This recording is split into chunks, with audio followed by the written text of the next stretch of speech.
Happening YouTube, this is the Mario here, and welcome back to another episode of the Pikachu Cup. So our current rating stands at 16-12, with 14 battles done, 11 wins, and 3 losses.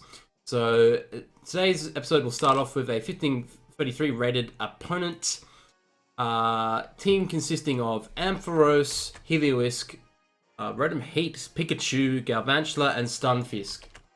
Okay, so, right off the bat there, I see that Galvantula is probably going to go for something like a sticky web, I might imagine. I haven't seen... This is actually the first Galvantula I've seen throughout the whole competition, so... definitely interested to see what sort of set it's running. I believe it's probably... Yeah, either predominantly sticky web or a Rotom leaf counter. Or Rotom cut, rather. So, we're going to... In this case, I think I want to bring Lantern. And... You know, we'll lead Emolga in Evire. Emolga and Evire. Yep, okay. Emolga and Evire, that's definite. In the back, we'll bring Lantern and Ampharos or Electros. Let's go Electros. Electros, yep. Okay. Yeah, I think I decided to bring Electros there at the end just to deal with... just to have another switch in for Stunfisk.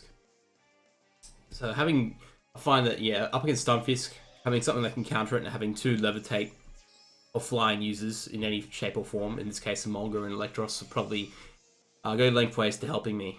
So, okay, what we will do this turn is we will go for the Tailwind, and I'm just going to protect here with Electivire.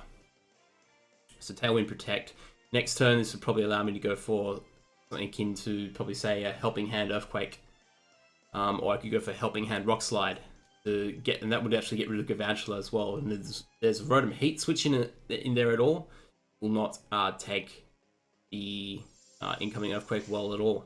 I mean, sorry, Rock Slide rather, not Earthquake. So yeah, we get Tailwind off, and this just goes to Hyper Voice. Would do quite a bit. It's a Life Orb Heliolisk, okay. And yeah, as predicted, Galvantula does go show a sticky web. Okay, so what I want to do here right off the bat is go for a knockoff on to the... yeah, I actually may as well just take advantage of the fact that I can go for Earthquake rather than go for Rock Slide. Okay, I'm going to knock off the Galvantula and this EQ. It seems like the best thing we can do. So knock off an EQ. If he switches in, a Rotom or anything like that, then it's either knocked off. There's Bright Powder. Okay.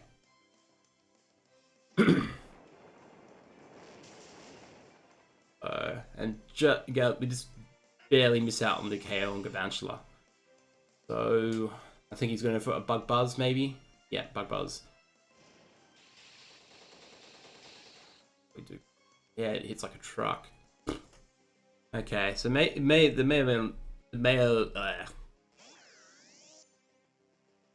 so we can Helping Hand Rock Slide here. Maybe I could have gone for Rock Slide, but I don't know if I would have KO'd Heliolisk, and I also didn't want to risk the miss. But here, we probably can pick up the KO, so... Especially on Rotom Heat, especially. I haven't shown Rock Slide yet, so... We won't be expecting it. That's a certainty. Rock Slide here proved to be very, very crucial.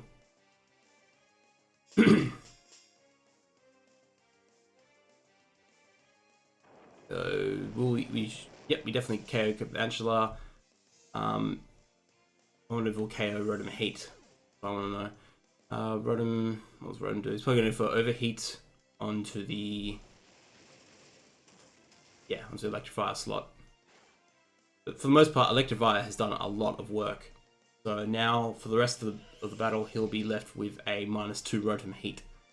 I can send in my Electros. And of course, it won't be affected by the Sticky Web at all because I Levitate. So yeah, this is actually turning out to be quite an advantageous position for us. The Rotom or can really hope to do to be effective, is to burn us. And yeah, so just waiting for the opponent. I'm imagining his last Pokemon would be Stunfisk, or an Ampharos. Okay, ends up being Ampharos. Okay. Okay, so what I will do is I will go for the knockoff onto the Rotom, and I'm going to Super Fang the Ampharos. Yeah, so that's Super Fang Ampharos.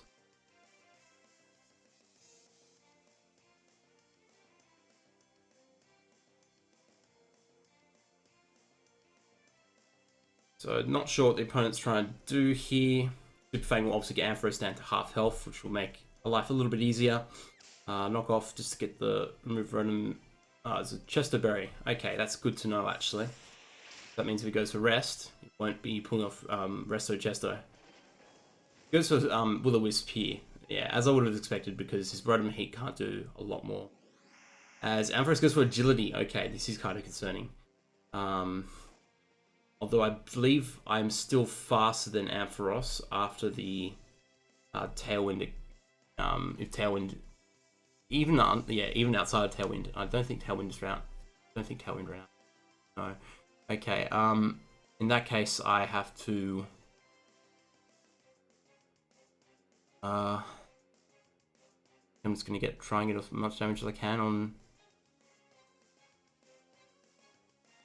Going to knock off the Rotom and Super Fang the Ampharos again.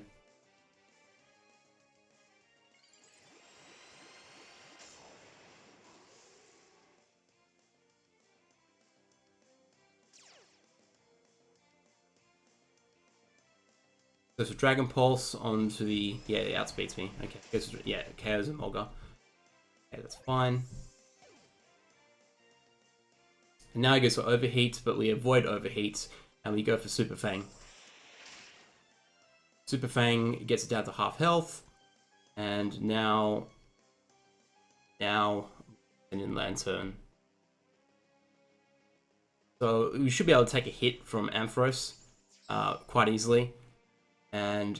But Sticky Web, yeah, there's not a lot Rotom can do.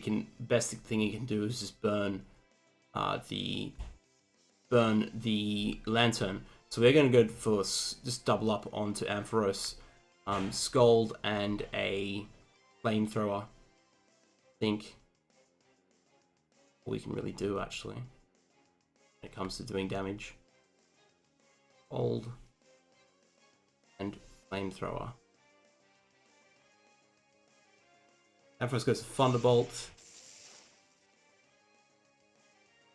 And Rotom just goes for rest. Okay, so we can get Ampharos knocked out, then essentially we've got the game.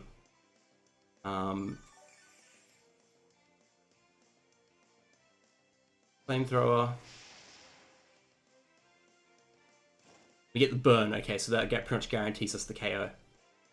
That's excellent. So essentially, yeah, using Flamethrower and Scald. Yeah, Flamethrower and Scald both obviously have chances to burn. So that, you know, he pretty much had, yeah, chances of each move to burn, and obviously two Pokemon using them. So, sorry. And now I'm going to go for Scald onto the Rotom being asleep, and we can also just pretty much go for Super Fang here, because pretty much it's just the end of the game. And yeah, Rotom just stays asleep. Super Fang and Scald quite easily deal with Rotom.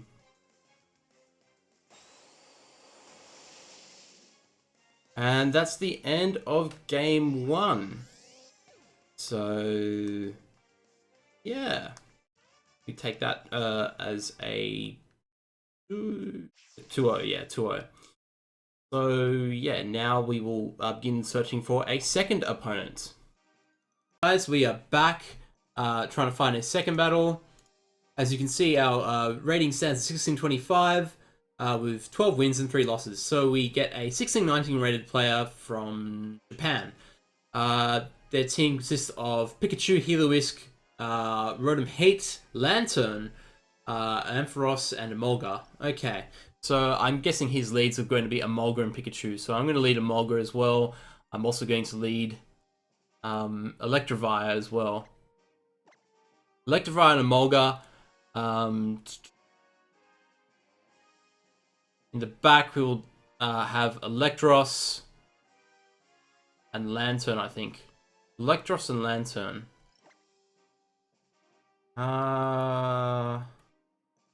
Electros and Lantern.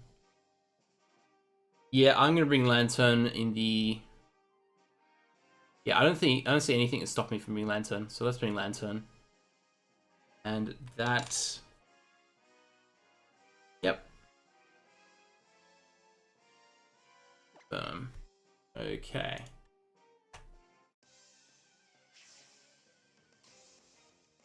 So as you can see, I made a slight change to my layout to nothing major, just where my logo is. Okay.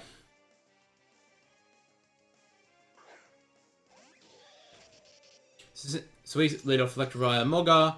He leads off Pikachu and Ampharos. Okay. Alright. So, yeah, there's no reason for me to not... pretty much not Tailwind here for Molga. So what I'm going to do is Tailwind and Protect. Yeah, okay, Tailwind and Protect. He may go for the Fake Out on Emolga, but I'd rather him Fake Out the Electivire. So I'm going to predict him to Fake Out Electivire, because it is a bigger threat to him at this stage, I feel. So does he Fake Out Electivire? That's what I want to know. No, he fakes out Emolga. Okay, so he's probably going to go for Emolga straight away. Oh, Ampharos Agility. Okay, I don't like this. This is very threatening. In this case, what I might do is go for Helping Hand Earthquake. Helping Hand EQ. Yeah, because I really need that thing gone.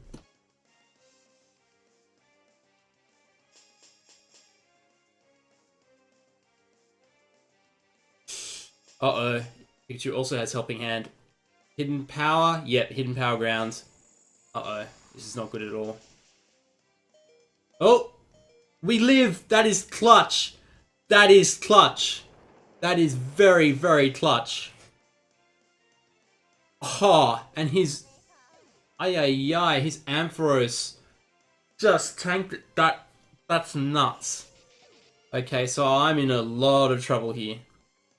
I need to get rid of that, thing. Ay. What was he sending now? He sends in a Heliolisk. Okay. Still think I can outspeed the Ampharos at its range with Emolga. So I'm going to go for Knockoff, try and get the KO, and I'm going to Super Fang at the Heliolisk. So all I can do is pray that. Damn it. Okay, I don't. But, you know, I do take it reasonably well. And we do get to KO Ampharos. Okay. Phew. That's one less threat we had to deal with. Wow. Oh, we miss our Super Fang. This is not good. Okay, so... one thing I definitely want to do here is... Tailwind up. I think we need to. And, either that or we knock off. I think I knock off. Yeah, because I don't see myself survive. Okay. Actually, yeah, the best play we can make is Tailwind and Giga Drain the Lantern. Tailwind, because either way... oh, wow, this thing's scarfed. Okay. Yeah, I doubt we can take the Hyper Voice. Yeah, I think he's got this. Yeah, he'll more than likely have it. However, with his Lantern being locked into Scald, we still do have a way we can do it. I think the best thing I can do right now is go for an Acro Wing. Because I need to outlast his 2 Pokemon. And I need to hope I don't get burnt either. This is going to have Hyper Voice, and of course Hyper Voice is going to be doing more damage. Nah, there's no way I can tank that. Because since Hyper Voice is now only targeting 1 target. Ayai. So there's not, yeah, essentially he'll have this. The better thing to maybe have done would have been to go for Soak. But then I would have put myself at a disadvantage as well. Yeah, so he's probably more than likely going to win this. Ayai. That Ampharos surviving though was very, very clutch. Especially for Adamant Helping Hand Life Orb. And the fact that I even lived his Hidden Power Ground was interesting as well from a Helping Hand boost. That was absolutely nuts. Ayai. So, woo! Anyway, thank you guys for watching this episode, and I'll be sure to see you in the next episode. Take care.